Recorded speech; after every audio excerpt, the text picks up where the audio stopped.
Hi everybody, my name's Sandy and I'm with Over the Hills 2019, and today I'm going to talk to you about our solar and battery setup that allows us to boondock in our 30-foot travel trailer. So first of all, I'd like to say that if money is no object to you and you can afford it and weight on your rig is not a problem and you want to have a huge solar array and a battery bank, yay for you. Go ahead and do it. That's wonderful that you're able to do that. But if you're on a budget like we are and you want to see an affordable solar and battery setup that really works hard for us, stay tuned. So this is a picture of our solar panel. This is a Zamp 140 watt folding suitcase solar panel. And I'm not saying the Zamp name because they're paying us in any way, shape, or form, because they're not. And if they wanted to, we wouldn't accept their money anyway. It just isn't what we do here. I'm just telling you what we have. We went to Discount Solar in Quartzsite to buy our solar panel, and this was pretty much all they had there. So that's pretty much why we bought it. I'm sure if you got on Amazon or another site that offers reviews from buyers, you could probably find something very similar and at a cheaper price. So again, this is our one and only solar panel. It's 140 watts, which means it is capable of producing up to 140 watts in full sun. So if we look at the back, I'm going to show you a picture of the back of the solar panel, and you'll see the controller that's built right into it. Some of the other brands maybe don't have a controller built right into it. If they don't, you definitely need to get one. Controller is very important to the operation of the solar panel and for your battery. The controller actually is what processes the energy through from the solar panel to the battery, and it keeps an eye on your battery to determine whether it's floating or topped off. Now, floating means that your battery is kind of coming up to a full charge and it wants to just do like a trickle charge until it gets completely full. So just to make sure that it doesn't overcharge. And the controller will also stop the power going from the solar panel to the battery when the battery is topped off. So again, having a controller is very important to the whole operation of the solar and the battery. So there are actually several reasons why we chose a folding suitcase solar panel over having solar installed on our roof. If you've seen some of our other videos, you know that we have had roof problems. It seems to be kind of like an ongoing thing for us. They don't seem to go away. So we definitely did not want to take a chance on having solar installed on our roof and then having more roof leak issues down the road. So that's reason number one. Reason number two is that solar panels need to be cleaned. The more often you can clean them, the better, because you can, in some instances, get up to another full amp of power coming into your solar panel if it's clean. So again, Ed and I are afraid of heights. If you've seen our other videos, you probably already know that. Scared to death of heights. So getting up on the roof and cleaning our solar panel was just not an option for us. So having one that sits on the ground and it's easy for us to clean, that works pretty darn good. Another reason why we decided to buy a suitcase solar panel is because it just works really good. We can pick up the solar panel and move it around so it's always facing the sun throughout the day, and it can pull in, it generally pulls in about 8 amps, which is awesome. A neighbor that we've had in the past here, he has 4 200 watt solar panels flat mounted on his roof, and he barely pulls in 8 amps with his entire array. and we're pulling that in with just one solar panel. So definitely being able to move it around so it's facing the sun is a huge positive and makes it work so much more efficiently. And also we have a 30-foot extension cord for our solar panel, so we've never had trouble finding a sunny spot to put it in and still be able to reach to plug into our battery. We have seen people that actually put their solar panels up on brackets. So, you know, when they're traveling, they're flat, but when they get to the spot where they're going to park, they prop them up at the proper angle. So that's better. That's definitely much better. But you're only getting sun on this side in the morning and sun on this side in the afternoon. So your whole solar panel is never going to work for you all at once. Maybe that's why they kind of gear it up that way. So they have like a row of 4 solar panels on this side that gets the morning sun and a row of 4 panels on this side that gets the afternoon sun. So they are actually getting quite a bit of charge, but they still need quite a few solar panels to do the same thing. The only problem with that is that you have to watch how you park. You have to park north and south, so the one side gets it in the morning and the other side gets it in the afternoon. Sometimes that's not quite so easy to do if you're in a boondocking spot that's kind of tight and you don't have room to maneuver around. So that may just be a little more difficult. Ours being on the ground, we just pick it up and move it whenever we want to. So some people, a lot of people actually ask us if we worry about our solar panel being left outside when we're out exploring. We generally don't have a bad feeling at the boondocking spots that we go into. If we do have a bad feeling when we go into someplace, we generally leave right away. So we're usually pretty comfortable in our boondocking spot. But if there's any question in our mind, a general's lead is actually like a wire type of clothesline, and it has 2 loops on the end of it. So we use his lead to tie up our solar panel, and we lock it to the frame of the trailer, and that will deter most people who would have any inclination to try and steal it at all. They can't just walk off with it. We won't make it that easy for them. So one of the bad sides to our solar panel is that it weighs about 40 pounds. And there are options for larger solar panels, that, like ours is 140 watt, it weighs 40 pounds. The 180 watt and the 200 watt folding suitcase solar panels weigh even more. We could definitely not go up to a higher one because this 40 pounds is about all I can lift up and try and get it in and out of the trailer. So that is a constant thing for us, having to lift it up and put it into the trailer on moving days, take it back out of the trailer and set it up when we get to our new location. And also the solar panel is not waterproof, and that's not really the solar panel, more the controller that's the problem there. Some people do actually wrap the controller up in like plastic or something so it can't get wet when it rains. We haven't tried that yet. We generally, if we know rain's coming, we'll just put it inside. So that's a little bit of extra work. But just because the solar panel is so efficient, it works so well for us, these little downsides just are not that much of an issue to us. So next I want to talk to you about our battery. And before I say the name of the battery, I want to tell you again, they are not paying us. We wouldn't take their money anyway. We don't do that here. I'm simply telling you what we have so that you know what we have. We have a Battle-Born lithium-ion battery, and it's 100 amps. Now, we actually bought our battery back in 2019 before we even got on the road.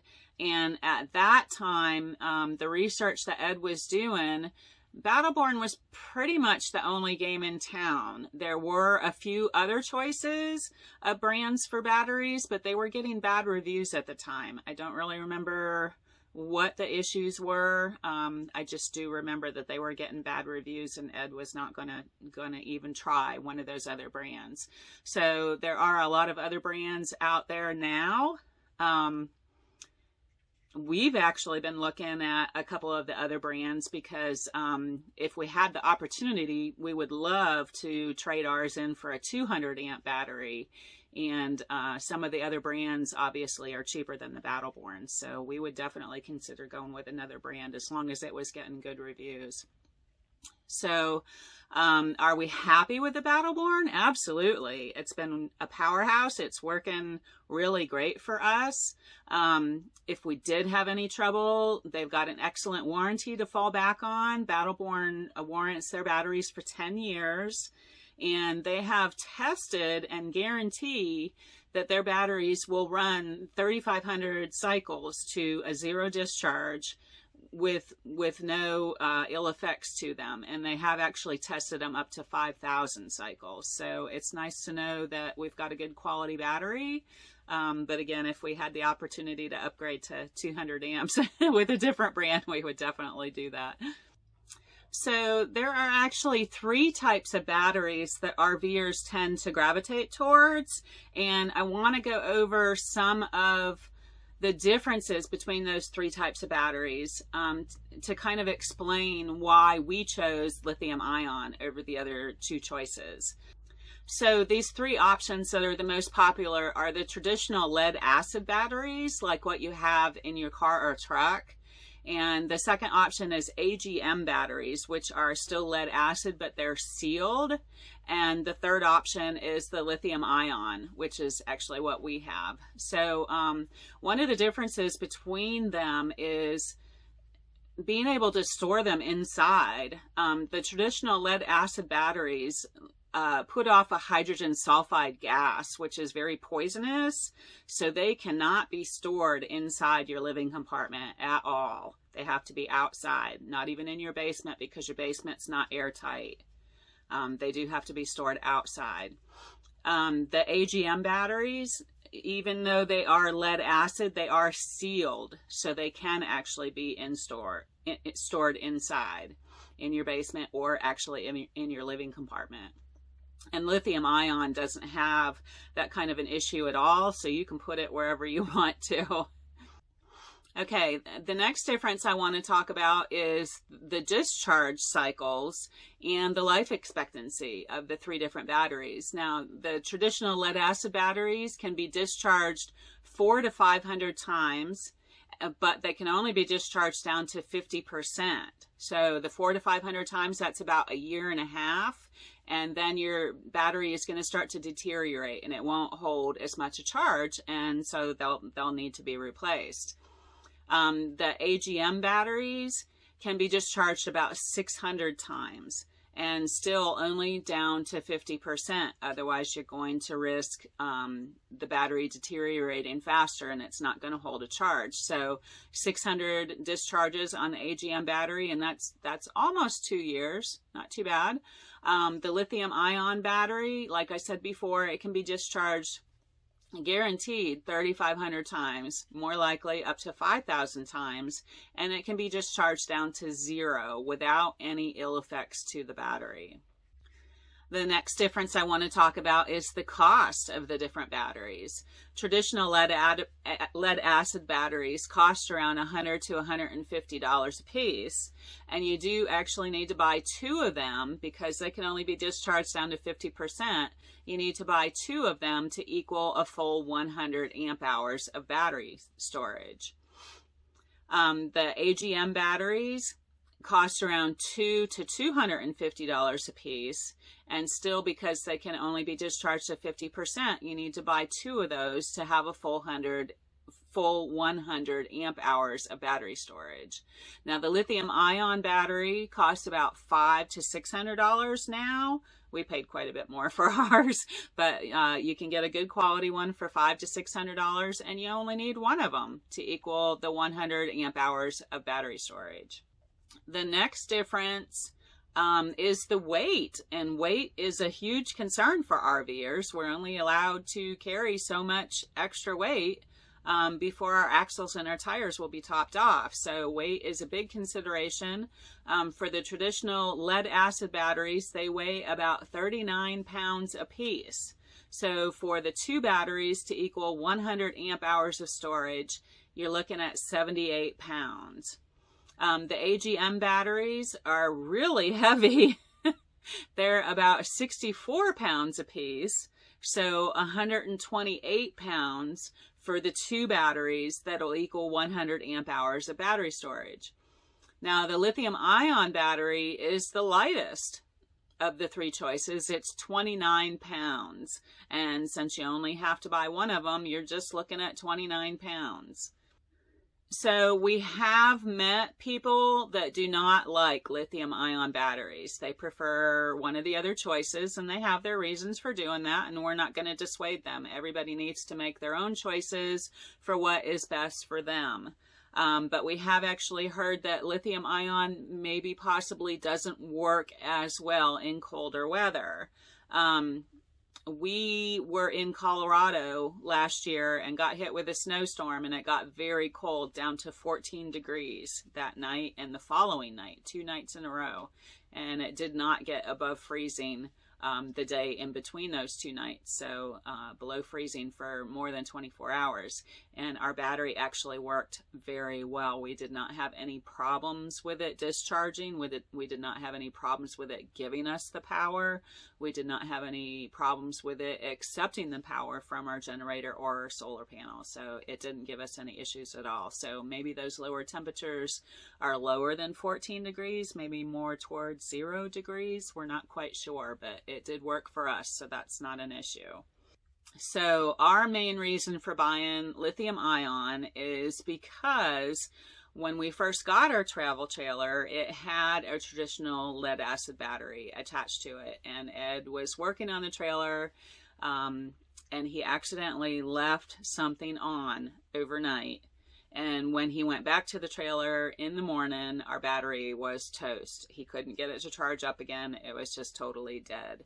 So considering that it was so easy for us to accidentally do something wrong that would harm the battery, we just didn't want to take that chance again. So investing in lithium ion was pretty much the only choice for us. We're just that dingy, I guess. But we knew the other options, having to keep such a close eye on it, not let it go below 50%, that just was not going to work for us. So lithium ion was pretty much our only choice. So in summary, our solar setup is a 140 watt suitcase folding solar panel and a 100 amp lithium ion battery. Now, our solar panel can charge our battery in about 4 hours. And when our battery has a full charge on it, that gives us enough power to go through 2 days of use. So if we run into a cloudy day, we can easily get through that second day without a problem. Another reason why we want to upgrade to 200 amps, if we're able to do that over the winter here, if we have the money to do that, is so we can get through some more cloudy days, because we have had instances where we've got like 3 or 4 cloudy days in a row. So having that 200 amps would definitely get us through more than just 2 days, so we wouldn't have any problems with it. So our Zamp solar panel, we paid $650 for, and we bought that in the winter of 2019-2020. So we've had that almost 2 years. Our battery, our Battle-Born battery, we paid $950 for from Amazon. We bought it off of Amazon. And we bought that before we left home in early 2019.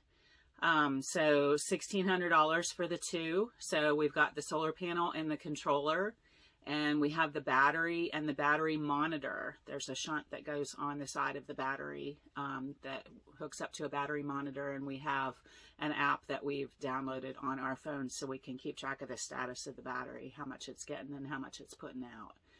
So $1,600 for our setup. We could probably, if we were starting all over again and had to do that now, we could probably get comparable equipment for about $1,000 to $1,200. So that's the investment that we put into it, and it's working awesome for us. So that's it for our solar and battery setup. If you have any questions or comments at all, we'd be happy to hear them. We love to help people, so definitely shoot your questions to us. We are also available by email if you want a more private conversation than just leaving the comments in the description below. So that's available to you. And if this is the first video that you've watched of ours, please watch some of our other ones. We have tons of different stuff out there, travel videos, how-to videos, some cooking stuff, all kinds of stuff to watch. And please consider subscribing if you haven't already done so. So I hope this video was helpful to you, and we'll see you next time. Take care.